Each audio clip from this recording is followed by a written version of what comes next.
Bismillahirrahmanirrahim. In the name of Allah, the most beneficent and the most merciful. Assalamu alaikum, students. Welcome, Pakistan International School Taif Virtual Learning System. This lecture is for second year boys and girls, Pakistan Studies, and you know that we have started chapter 4. Chapter 4 Steps Towards an Islamic Republic of Pakistan. This is your reduced syllabus of Chapter 4. Significance and Impact of Objective Resolution 1949. We have done in detail. Islamic provision in the constitutional only 1973 constitution. In your syllabus only 1973 constitution is included. We have also done Islamic provision of the Constitution 1973, steps toward Islamization since 1949. We also have done this topic in detail. In the previous lecture, we discussed salient features, World Human Rights Declaration 1949, and today we will discuss in detail Khutbah Hujjatul Wida, the Comprehensive Charter of Human Rights. In the previous lecture, we discussed salient feature, World Human Rights Declaration 1949. I told you this declaration was adopted by the United Nations on December 10, 1948. And what rights were given by UN? UN, I told you, United Nations Organization. It is an international organization and it was established in 1945 after the Second World War to maintain peace in the world. The first right, which is adopted in this human right declaration, equality. All human beings are equal. We discuss in detail just a little review of this. Discrimination to be abolished. No one is superior. No one is having special rights. All human beings are equal. Right of self-preservation. Everyone has the right to life, liberty, and security of person. Next, prohibition of slavery. Prohibition of slavery. No one shall be held in slavery or servitude. Slavery and slave trade shall be prohibited in all their forms. Prohibition of inhuman treatment. All human beings are equal and no one will be subjected to torture or to cruel, inhuman or disregarding treatment or punishment. Equal before law. Law is equal for everyone. No one is superior and everyone has the right to recognition everywhere as a person before the law. Right of right of legal defense. Right of legal defense we discussed in detail. Right of legal defense. Everyone charged with a penal offense has the right to be presumed innocent until proved guilty according to law in a public trial, as which he has had all the guarantees necessary for his defense. Rights to family and private life. No one shall be subjected or interference with his family, home, or correspondence. Right to free movement and residence. Everyone has the right to freedom or movement and residence within the border of each state. Right to family life. Right to family life. Men and women full of age without any limitation due to race, nationality have the right to marry and to found a family. And here it is written religion, but I told you being a Muslim, we have limitation for marriage according to our religion. Right to property and ownership. Rights to property and ownership. Everyone has the right to own property alone as well as in association with other. No shall be deprived of his property. Rights to freedom of thoughts, conscience and religion. Everyone has the right to freedom of thought, conscience and religion. This right include freedom to hold opinion without interference and to seek, receive and impart information, ideas through any media and regardless of frontiers. Rights to peaceful assembly. Right to peaceful assembly. Everyone has the right peaceful assembly and association. Political rights. Everyone is having, all human beings, they have political rights in their state. The will of the people shall be the basis of political authority of government. Right to get employment, work, and everyone has the right to work, to free choice of employment, right to layer and rest. Right to layer and rest. Everyone has the right to rest and layer, including reasonable limitations of working hours and periodic holiday with the pay. Rights to basic necessities. Right to basic necessities. What are the basic necessity? Food, cloth, shelter, these are the basic necessities. And everyone has the right to standard of living, advocate for the health and well-being of himself and for his family. Right to education. Everyone has a right to education. Education should be free, at least at the basic level, elementary level stages, and education shall be directed to full development of human personality and development. This is a little review of the previous lecture. These were the basic rights adopted by the UN Charter in 1948. Now we will discuss last Hajj sermon of the Holy Prophet, the most comprehensive charter of human rights. Khutbah Hujjatul Wida, the comprehensive charter of human rights. First, we discuss the human rights or the basic rights or the fundamental rights adopted by the United Nations Organization and which was adopted in 1948. But we feel proud that these rights has given us before 1400 years ago, and this was the last sermon of Holy Prophet Sallallahu Alaihi Wasallam, and he explained all the basic rights, all the fundamental rights. Now we will discuss one by one each and every right. In Zilhaj 10th, 632 AD, the Prophet Sallallahu Alaihi Wasallam, his first and last Hajj, also it can be asked in MCQs, he performed only one Hajj, first and last Hajj after Hijrah. The sermons that the Prophet ﷺ gave different places, taken together the essence of Islamic faith. The authentic book of Hadith, Bukhari, Abu Dawud, and Muslim have recorded full text of these sermons as well as the detail of the occasion and places where these sermons were delivered. These are very authentic accounts quoted by the reporters. Scholars have compiled these sermons in the form of a single consistent discourse written, referred to a khutbatu Hijjatul Wida. This sermon forms one of the most important treatises in human history on the subject of human rights. I told you each and every human right is given us before the 1400 years ago, and this is given by us in our religion and also explained in Khutbah Hijjatul Wida by Prophet Muhammad Sallallahu Alaihi Wasallam. The most comprehensive charter of human rights, Khutbah Hijjatul Wida. The first point is elimination of the practices of Jahiliyyah. All practices, Prophet ﷺ said, all practices carried out in the period of Jahiliyyah are under my foot. This meant that inhuman pre-Islamic practices were no more now valid, and these practices condemn were rule of man over man. These were all the old time or the Jahiliya, these like dictatorship, religious coercion, Islamic put an end, Islam put an end to all these practices of the dark age.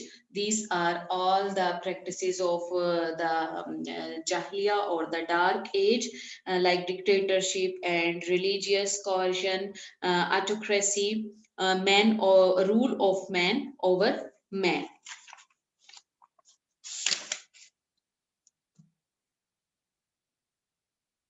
Number two, equality. all the human beings are equal, no one is superior. We also discussed in the previous charter of UNO, and also Islam gave us this right, equality. All the Muslims, they are equal, no one is superior, no one is having special rights, they are all equal. The Prophet, and only the one reason of the superiority, that is taqwa, God fearing. The Prophet ﷺ said, remember, your Rabb is one, your Father is one. Yes, an Arab has no superiority over a non-Arab, Ajmi, and a non-Arab over an Arab, red over black or black over red, but on the basis, what kind of basis? Only one reason of God fearing, taqwa. Here Prophet sallallahu alaihi wasallam explained the equality, that no one is superior, Arab or Ajmi, non-Arab, they are all equal. Black over red or red over black, no superiority, nothing is difference, but only one reason, on one basis, that superiority of God fearing, taqwa. Number three, elimination of slavery. Elimination of slavery. Slavery was a centuries old institution and was deeply ingrained in the social texture of the society. To eliminate slavery with one single executive order or an authoritative piece of legislation would result in the disintegration of the entire culture setup. We have discussed that also in the first, that all practices carried out in the period of Jahiliyyah are under my foot, and also the slavery elimination, it should be eliminated. And being a system based on natural wisdom, Islam suggested a policy which would eliminate slavery through a gradual but effective process. Masters were made to deal with their slaves under such restrictions that slaves acquired a social status almost equal to that of their masters. Naturally, the masters started setting their slaves free, and the society was gradually clean of the vice of slavery. Purge means clean. The Muslim societies were the first in the world to get rid of this curse. In countries like the United States of America, the practice continued till 19th century. Abraham Lincoln was able to eliminate slavery after a long drawn out of war. Prophet ﷺ also explained in his last sermon and said, your slaves, give them to eat what you yourself eat. Give them to wear like you yourself wear. Also, Prophet ﷺ explained and said in his last sermon, Khutbah Hajjatul Wida, that your slaves, give them what are you eating, and also give them wearing like you yourself wear. Next, right of life and property. Right of life and property. For a Muslim, no place on earth can be more sacred than the holy shrine of Kaaba. Prophet ﷺ said that the blood and property, life, blood and property of the other is more sacred than the Kaaba. Rights of honor and prestige.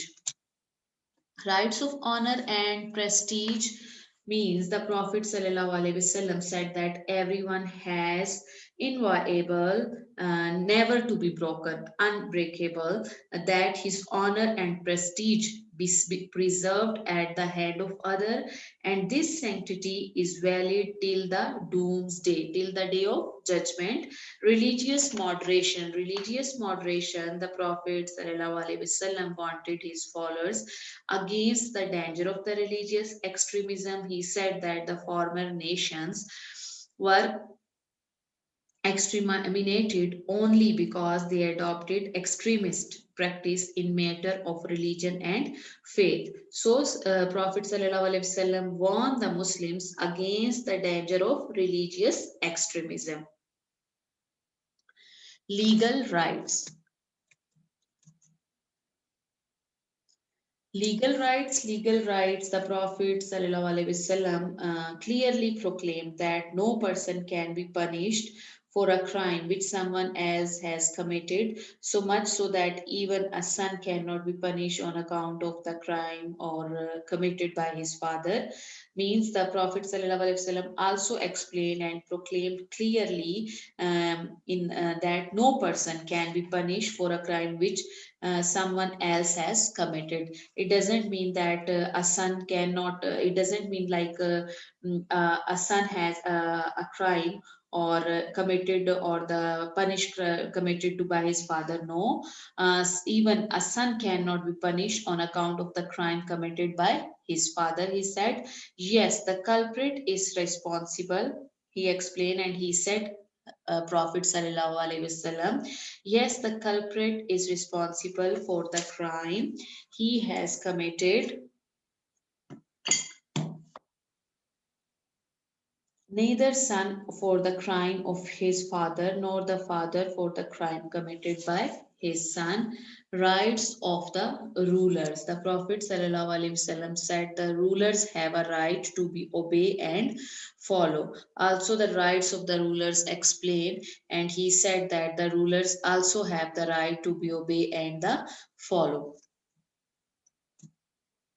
Next, rights of inheritance. Rights of inheritance. All rights of inheritance had been explained clearly in the Holy Quran and Sunnah. The Prophet ﷺ said that nobody has the right to violate the stipulated rules of inheritance and deprive anybody of his legal rights. He said, Prophet ﷺ said, Allah has given everybody his due in inheritance. Nobody has the right to make a will in favor of any one of his inheritors. Rights of women. Rights of women also explained by Prophet Sallallahu Alaihi Wasallam in his last sermon, Khutbah Hajjatul Wida. Before the arrival or the advent of Islam, you know that the women were not treated as human individual. They were having no respect, no, they were having no respect, and they were treated badly. They were rather treated as articles of property. Islam gave them respect. Islam gave them honor and pride and endured them with human status. In his last sermon, the Prophet ﷺ said, fear Allah in your dealing with the women. You have rights unto them and they have rights unto you. And you know that before the advent of Islam, that was the time of Jahiliya. On that time, the women, they were having no respect and they were behaving like slaves, or like they were having no respect in the society. After the advent of Islam, after the Islam, Islam gave them honor, pride, and respect. And also, Prophet ﷺ explained the rights of women in his last sermon, and of vengeance and hatred. Revenge, the most dangerous sentiments that cause destruction in human society are the sentiments of hatred and vengeance. The Prophet ﷺ set an example of forgiveness, the like of which cannot be found in entire human history. In his address, Khutbah Hijjatul Wida, the Prophet ﷺ said, all bloods shed in the days of Jahila and their vengeance are void.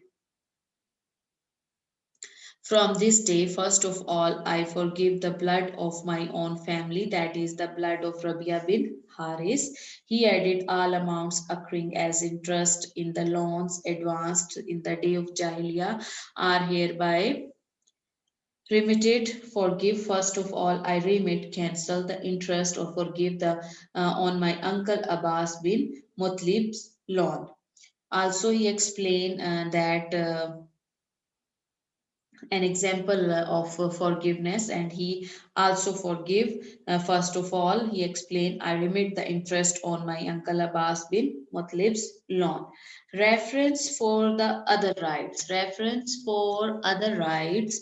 The Prophet ﷺ sermons of Hijjatul Wida, like all his sermons, were very brief and comprehensive. Obviously, all details of the matter, that could not be discussed in these sermons. The Prophet ﷺ advised his followers to refer the Holy Quran. You know that the Holy Quran is the last book of Allah and revealed on Prophet ﷺ is a complete code of life.